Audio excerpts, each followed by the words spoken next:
Definite integration में क्या होता है कि अभी तक के हमने जो इंटीग्रेशन देखे थे वो थे इनडेफिनाइट। जैसे यहाँ पर जितने भी टाइप के इंटीग्रेशन हमने सॉल्व किए हैं वो इनडेफिनाइट थे। में इंटीग्रेशन के ऊपर हम लिमिट से लगाते थे, यानी यहाँ पर कोई लिमिट्स नहीं है। लेकिन अगर हम कुछ इस तरीके का इंटीग्रेशन लेते हैं जहाँ पर अपने को इंटीग्रेशन में लिमिट देखने को मिलता है।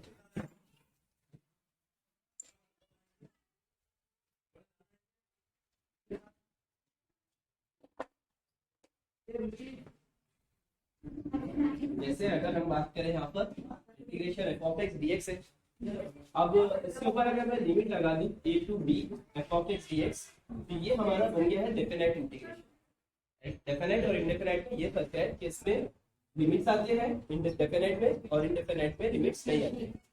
हल करने का तरीका जो है बहुत ही आसान है। जैसे कोई एग्जांपल अगर मैं ले लूं, यहाँ पर इंटीग्रेशन एग्जांपल ले लेते हैं। यहाँ पर एक एग्जांपल लेते हैं 0 से पाई बाय 2 और हम ले लेते हैं cos x मतलब dx। हमें करना क्या है, इसका इंटीग्रेशन मालूम करना है। इंटीग्रेशन कैसे मालूम करते हैं आप लोगों को पता ही है। जैसे हम अभी तक के इंटीग्रेशन करते आए वैसे ही यहाँ पर भी इंटीग्रेशन करेंगे। तो क्या होगा कि cos x का इंटीग्रेशन जब हम जैसे sin x होगा, sin x हो जाएगा। इसमें क्या करते थे हम प्लस भी लेते थे, इसमें प्लस ही नहीं लेते। यहाँ पर हम क्या करते हैं, लिमिट जो है 0 से पाई बाय 2 जो है वो यहाँ पर दे देंगे ब्रैकेट के ऊपर, अपर लिमिट पाई बाय 2, नीचे लोअर लिमिट। इसके बाद अब हम क्या करेंगे, sin x 0 से पाई बाय 2 हमने लिया है यहाँ पर। बाद हम क्या करेंगे, देखो यहाँ पर अपर लिमिट अप्लाई करेंगे। ये जो आंसर निकाले हैं ना, ये x की जगह पर पहले हम अपर लिमिट लगाएंगे, बाद में लोअर लिमिट लगाएंगे। अपर लिमिट लगाएंगे क्या होगा, sin pi by 2 minus sin 0। sin pi by 2 की कीमत क्या हो जाएगी 1, और यहाँ sin 0 की कीमत 0, आंसर हो जाएगा 1। ऐसे इसका आंसर होता है। अपर लिमिट कैसे अप्लाई करेंगे, जब भी कभी यहाँ पर x है हमें कुछ भी हो सकता है, x है जैसे मान लीजिए, x की जगह पहले अपर लिमिट लगाएंगे, sin पाई बाय 2 माइनस भी का जरूरी है, फिर sin x की जगह ये लोअर लिमिट रखेंगे, आप लिखेंगे और बाद में हल कर लेंगे उसको। ये इसका एक सॉल्यूशन का तरीका है। इस तरीके से हल किए जाते हैं डेफिनेट इंटीग्रेशन। आप कोई भी डेफिनेट इंटीग्रेशन हल करने के लिए अगर आपको आता है तो आप उसको ऐसे ही सॉल्व करोगे, ठीक है। तो ये तो आपको आ जाएगा, इसमें कोई खास बात नहीं है। अब इस चैप्टर के अंदर हमें पढ़ना क्या है, मेन क्या है इस चैप्टर के अंदर, वो है इसकी प्रॉपर्टी। तो हम कर लो पहले,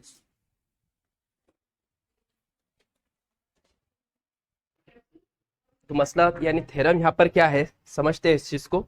यहाँ पर बोला है अगर integration F of X D X बराबर जी ऑफ एक्स प्लस सी है, तो अगर हम इसके ऊपर लिमिट लगा दे a से b F of X D X, तो क्या हो जाएगा, यहाँ पर जो है इसका आंसर क्या बनेगा, G of B minus G of C होगा।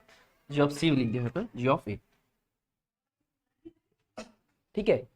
तो क्या कहना चाहता है थ्योरम, जो अभी मैंने एग्जांपल आपको बताया वही है इसका मतलब, कि अगर हम भी कभी भी इंटीग्रेशन करते हैं तो ये जी क्या है मतलब, यहाँ जैसे एफ ऑफ एक्स का इंटीग्रेशन करने पर एफ ऑफ एक्स, जैसे मैंने अभी एग्जांपल लिया था cos x का इंटीग्रेशन अपने क्या मिला था, साइन मिला था, तो ये साइन जो है बदल कर आ गया था। वैसे ही एफ का इंटीग्रेशन जो हो सकता है कुछ जी टाइप का मिलेगा, जैसे साइन आया था। तो जो भी आंसर आएगा, जैसे यहाँ जी आंसर आए, तो जो भी आंसर आएगा तो आप उसको कैसे हल करोगे, पहले उसमें अपर लिमिट रखोगे, फिर माइनस लिखोगे, फिर लोअर लिमिट लगाओगे, तो ऐसे बनता है इसका सॉल्यूशन। तो ये हो गया इसका।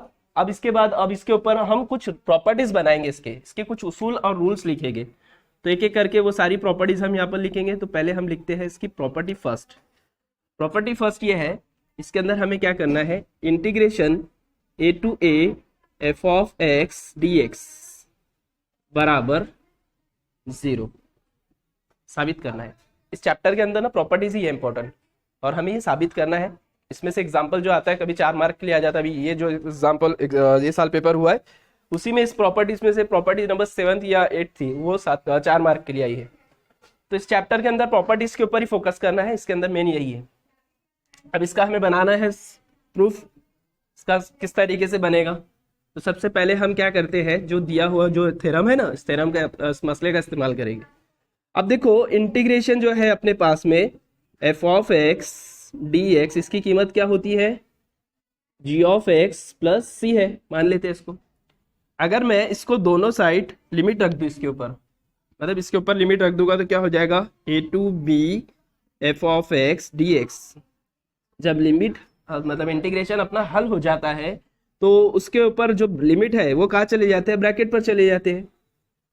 जी of X A to B, A to A, G of X plus C, और लिमिट क्या लिखेंगे, ए टू ए। अब क्या करेंगे, पहले अपर लिमिट रखेंगे एक्स की जगह पर, तो क्या लिखना पड़ेगा, G of X sorry G of A plus C. पहले तो ये लिखना पड़ेगा जो भी फंक्शन है पूरा पूरा, फिर लिखेंगे माइनस, अब लोअर लिमिट रखेंगे, ब्रैकेट में लिखता हूं मैं लेकिन, जी ऑफ ए प्लस सी।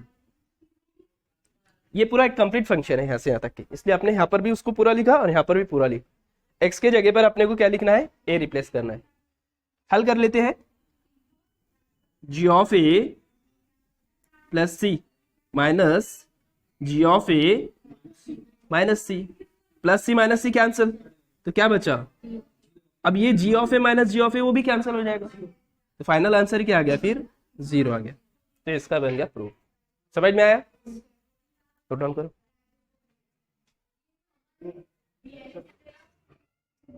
चलिए देखिए,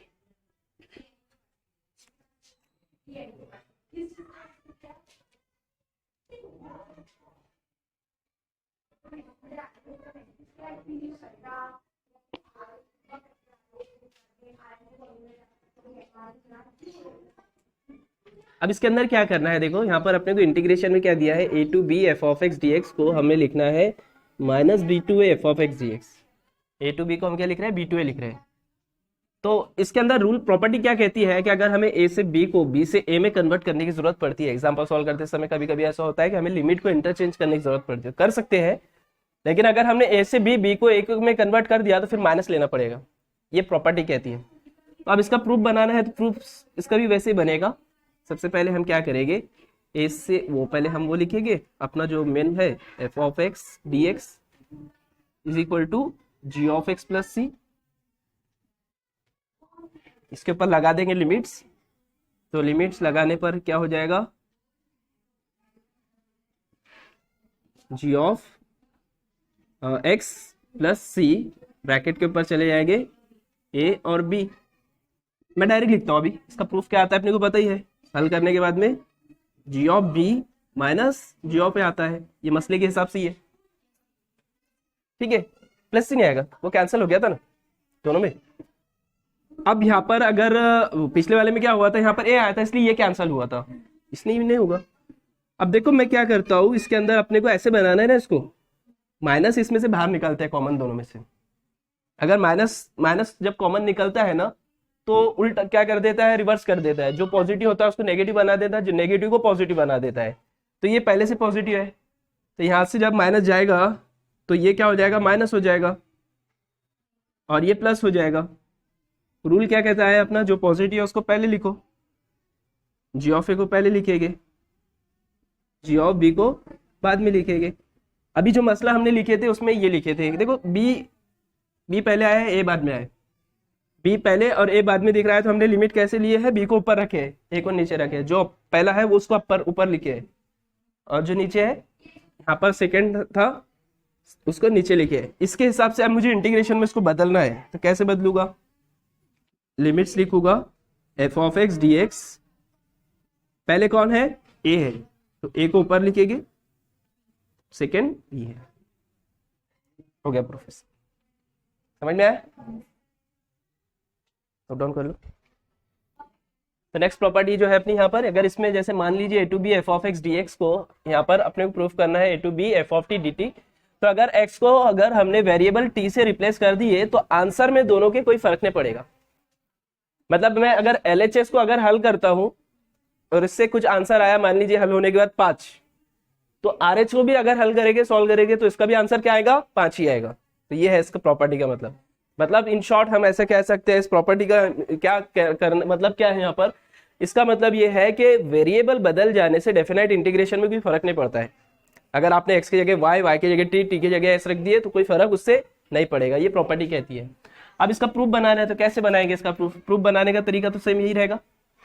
हम क्या करते हैं, इस बार क्या करना पड़ेगा, आप LHS को पहले हल करें, फिर बाद में आरएचएस को करेंगे। तो एलएचएस से अगर करते हैं तो क्या होगा, देखो एलएचएस के लिए हम थ्योरम का इस्तेमाल करेंगे, डायरेक्ट थ्योरम का हम यहाँ पर इस्तेमाल करेंगे। थ्योरम क्या है अपना दानियल, अगर अपने पास इस तरीके से कोई वैल्यू है तो थ्योरम क्या कहता है, A to B F of X D X बराबर जी ऑफ बी, डायरेक्ट लिखेंगे G of B minus G of A, तो मसावत नंबर 1 दे देंगे। दूसरी प्रॉपर्टी सेम मैं इस तरीके से लिखता हूं, A to B F of T लेते हैं, तो यहां पर एलएचएस कंसीडर करें। अब आरएचएस लेंगे, क्या होगा इसका, अगर चाहो तो हल कर सकते हो। जी ऑफ एक्स था तो एक्स आया था, टी है तो टी आएगा, प्लस सी, अपर लिमिट क्या है बी, लोअर लिमिट ए, कीमत रखेंगे टी की जगह रखेंगे पहले जी ऑफ बी, फिर रखेंगे, हल करने पर सी सी कैंसिल हो जाएगा, क्या बचेगा G of B minus G of A. मसावत नंबर देंगे इसको 2, मसावत नंबर 1 और 2 में अगर देखेंगे तो दोनों का आरएचएस सेम है, इसका आरएचएस इसका आरएचएस सेम है, अगर आरएचएस सेम है तो एलएचएस क्या हो जाएगी, सेम हो जाएंगे। तो मतलब हम क्या लिख सकते हैं, integration A to B F of X D X बराबर integration A to B F of T D T. समझ में आया, ये होगा इसका प्रूफ।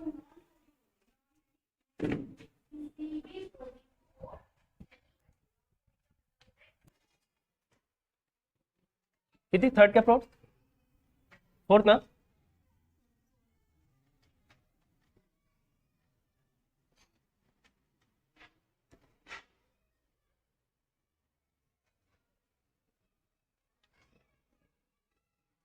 क्या करेंगे इसके अंदर, फोर्थ प्रॉपर्टी, ये भी आसान है, बस इसके अंदर मीनिंग पहले समझ लो।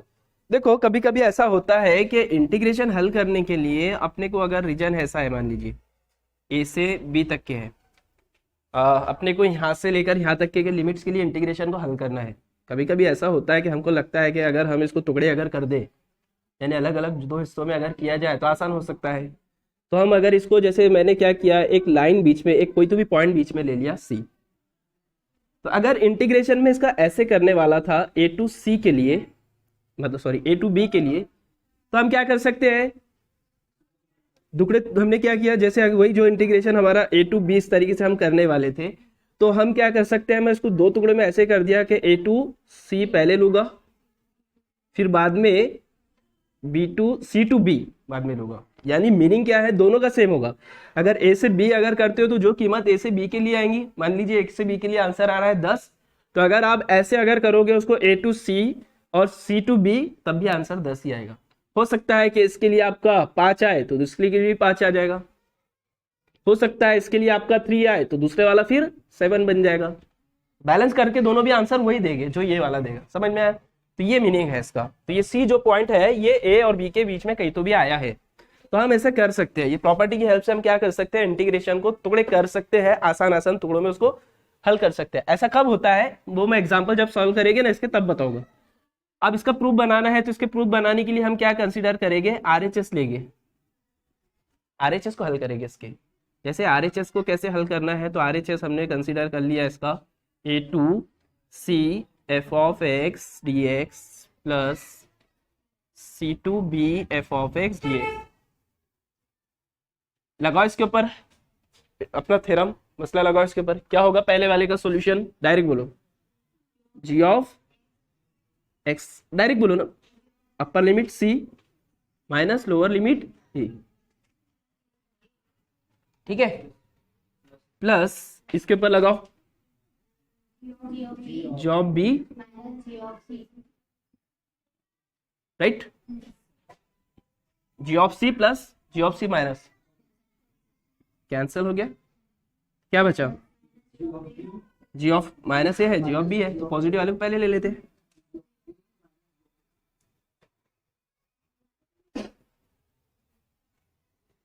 इसको वापस इंटीग्रेशन की शक्ल में लाना है तो मसले से